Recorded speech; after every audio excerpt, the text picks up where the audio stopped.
Eh bien, bonjour à tous et à toutes, c'est Evox. Aujourd'hui, on se retrouve pour une nouvelle vidéo, présentation d'un tout petit robot aspirateur, le SwitchBot K10+. Donc, ce que je vous propose dans cette vidéo, c'est qu'on déballe tout simplement le colis. Je vous fais un accéléré de l'unboxing, on regarde tout ce qu'il y a dedans. Ensuite, je vous parle des specs techniques et on ira tester le robot. Allez, c'est parti, on part sans plus attendre.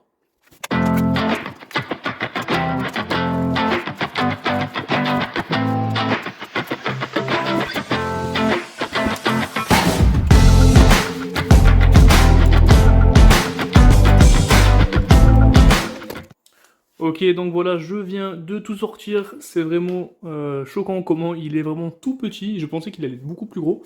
Il est vraiment petit. Regardez, si je le compare à ma main, je vous donnerai la taille juste après dans les specs techniques.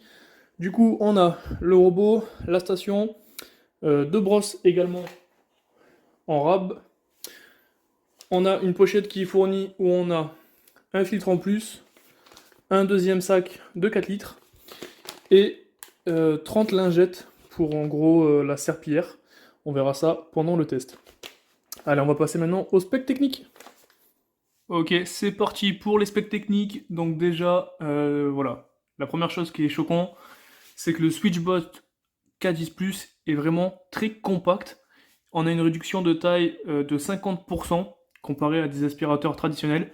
Je vous ai mis à côté le dernier Ecovox, vous avez sûrement dû voir la vidéo sur ma chaîne.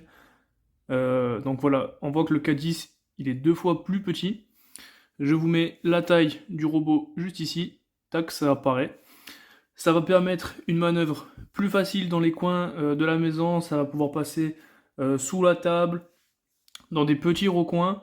Après, en termes de hauteur, vous voyez qu'on est quasiment sur la même hauteur. Donc voilà. On peut dire également que le robot a une fonction donc LiDAR pour se localiser. Et on verra avec l'application et on va pouvoir faire une cartographie des lieux. Et on a une amélioration du nettoyage de 90% parce que le robot est censé faire plusieurs passages. Également, donc comme je l'ai dit en intro, on a une station. Donc ça c'est le point positif. Une station avec un sac d'aspirateur de 4 litres.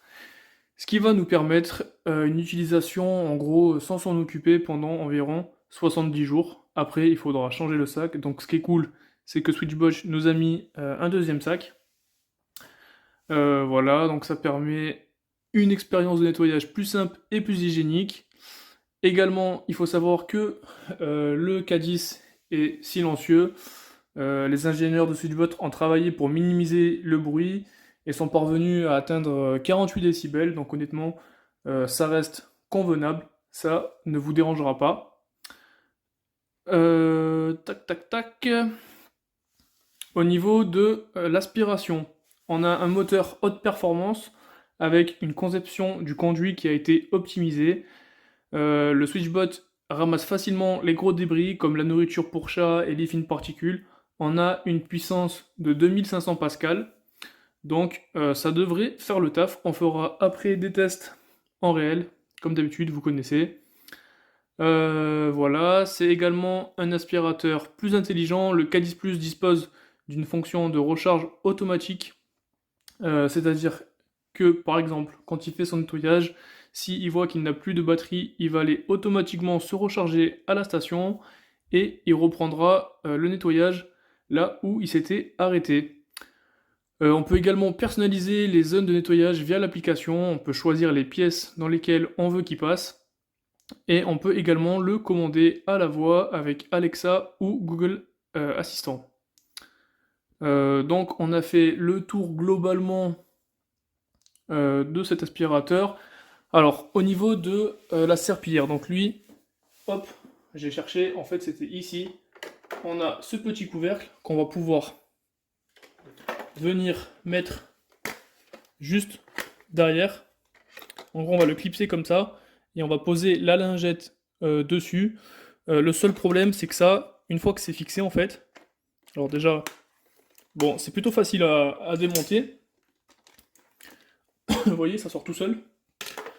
En gros, comme vous avez vu en l'intro, on a un paquet de 30 lingettes. Donc on vient mettre la lingette autour, on la bloque derrière.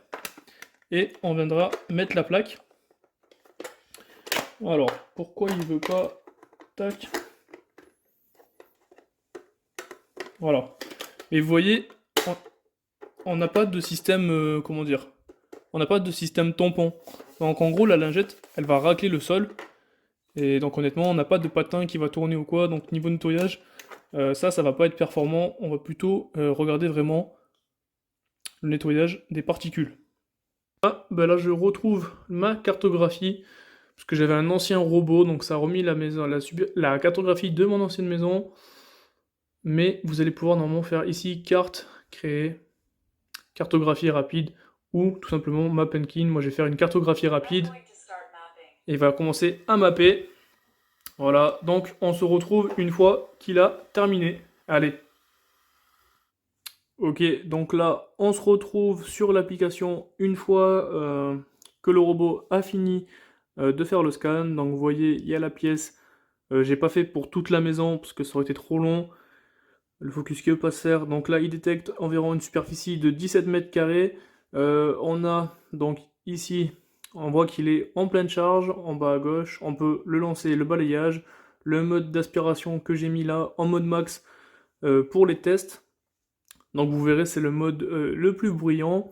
On a également, si on clique sur plus, on peut modifier la carte. Voilà. Tac, ça c'est pas ce qui nous intéresse pour l'instant. Tac, on a également donc toutes les cartes, on peut programmer. Donc là, vous voyez, moi j'ai mis par exemple tous les jours balayer une fois à 17h15, mode max, la maison entière.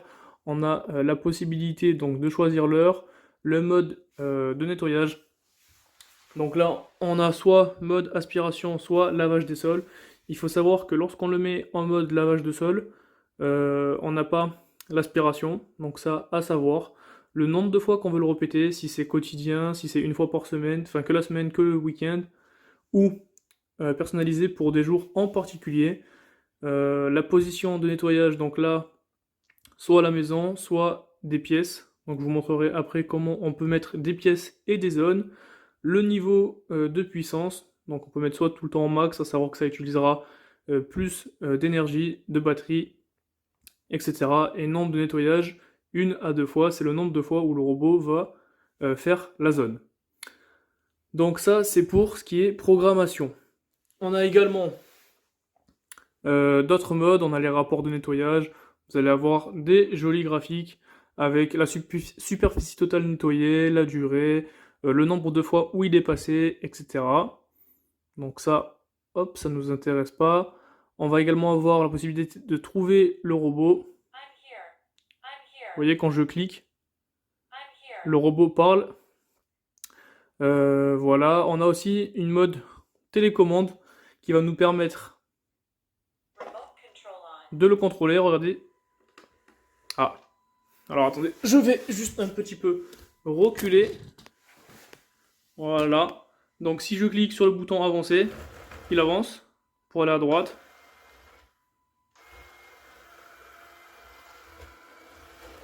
Et voilà, donc on peut le contrôler. J'essaie de le remettre dans sa station. Voilà. Donc ça, c'est la télécommande, c'est cool, c'est ce qu'on utilisera pour faire les tests. Voilà. Que dire de plus? Niveau des... Alors, plus, ici, normalement... Non, c'est pas sur ça. Ici, on a, vous voyez, un onglet qui s'appelle zone interdite. On peut définir des zones interdites. Donc là, hop, effet immédiat. Donc voilà, on voit, elle s'enregistre. On a également des zones à ne pas laver. On peut dire, bah voilà, tu me laves pas toute cette partie-là. Le mode d'aspiration, donc là, hop, il est en mode aspiration. On peut lui dire de vider le sac. Superficie, ça va être un outil pour calculer les superficies des pièces. Voilà. Que dire de plus? Je pense qu'on a fait le tour. On se retrouve maintenant pour les tests du robot.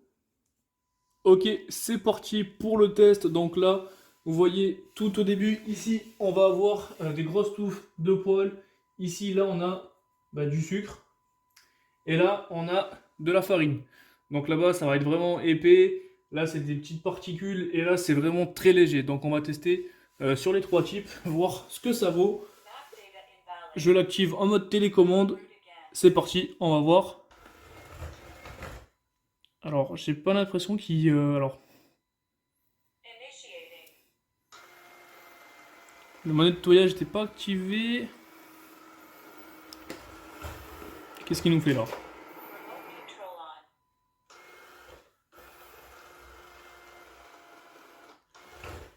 Ok, en fait, non, ok, c'est parti. Je pensais qu'il y avait une aspiration, mais là, il y a juste une brosse qui tourne. On va voir, hein. J'arrive. Ça aspire, hein.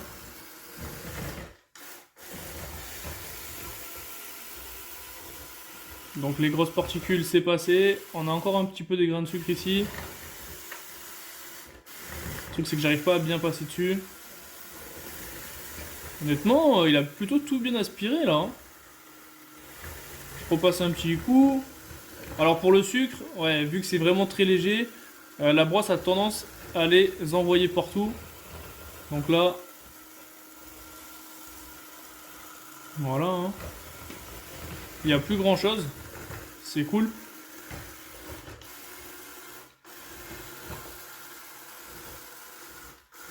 Ok, on va voir maintenant le test pour la lingette. Donc là, je vous montre le son en mode maximum.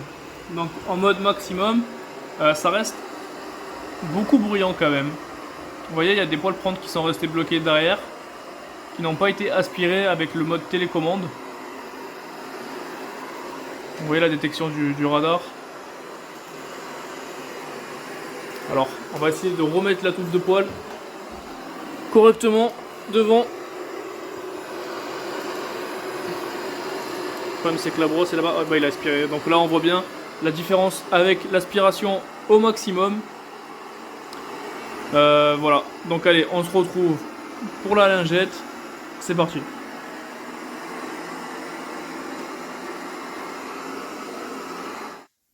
Ok, juste avant de passer à la serpillière, oui, je fais du suspense pour cette serpillière. Je veux juste vous montrer qu'on peut également, à partir de l'application, donc anti-dust, pour vider, vous allez voir, c'est un petit peu bruyant. C'est parti.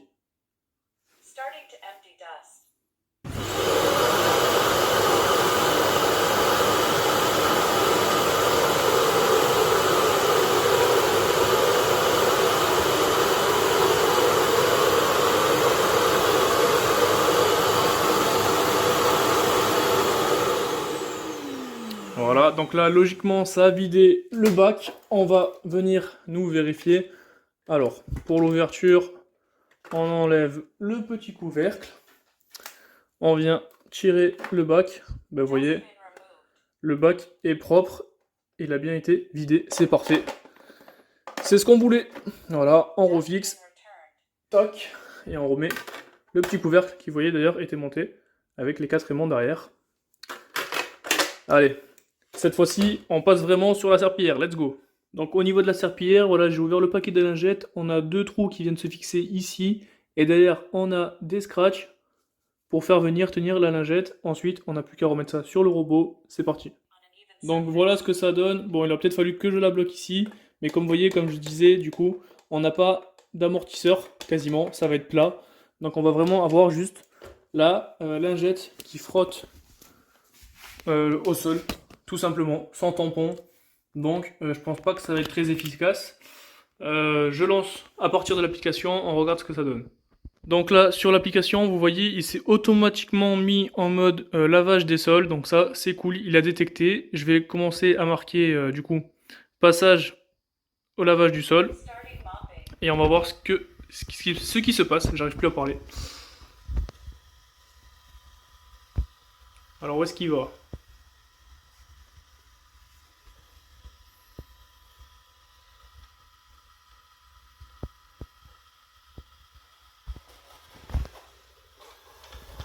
Donc vous voyez tout simplement, ça frotte derrière. Donc le sol est légèrement mouillé, mais si vous avez des irrégularités, honnêtement, ça fera pas grand chose. Je vous mets en accéléré le nettoyage.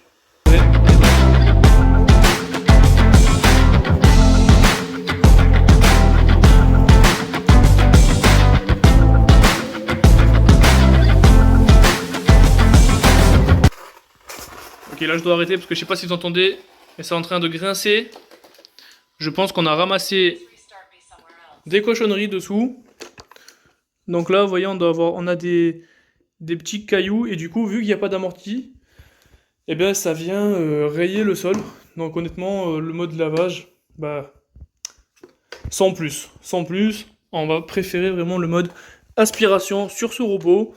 Donc voilà, point positif, et bien vraiment sa taille qui est très très compacte et qui aspire vraiment bien, une bonne puissance. La station qui est petite et qui nous permet une utilisation jusqu'à 70 jours. Donc ça c'est vraiment top. Les seuls points négatifs qu'on retiendra du coup, c'est vraiment la serpillière sur cet aspirateur. Dis-moi toi ce que tu en as pensé. C'était Evox. Allez, peace.